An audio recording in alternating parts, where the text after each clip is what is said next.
আজকে আমরা কার্তিক ঠাকুরগুলোকে গাছের তলায় রাখতে যাচ্ছি। নদী ধারের কাছে আমরা কার্তিক ঠাকুরগুলোকে রেখে দিয়ে আসবো। টোটোতে করে এখন সবাই মিলে আমরা যাচ্ছি। আর ওই যে আমরা এই কজন একটা টোটোতে আছি, আর পিছনে আর একটা টোটোতে আরও কজন আছে, সেখানে আর একটা কার্তিক ঠাকুর আছে। এই যে আমরা পৌঁছে গেছি।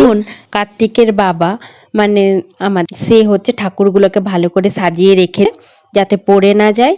আর এখানে অনেক ঠাকুর রাখা আছে, অনেকেই আগে থেকে সব এখানে ঠাকুর রেখে দিয়ে গেছে। তারপরে ঠাকুরগুলোর গায়ে একটা করে কাপড় জড়িয়ে দিচ্ছে যাতে ঠাকুরগুলো ঠান্ডা না লাগে, এমনি খালি জায়গায় রেখে যাচ্ছে তো। তারপরে বড়দি মানে কার্তিকের মা, সে হচ্ছে ঠাকুরগুলোকে একটু জল আর মিষ্টি করে খেতে দিয়েছে। আমাদের ঠাকুর রাখা হয়ে গেছে, এবারে আমরা এখান থেকে চলে যাব। আর এই যে দেখতে পাচ্ছেন কি সুন্দর নদী।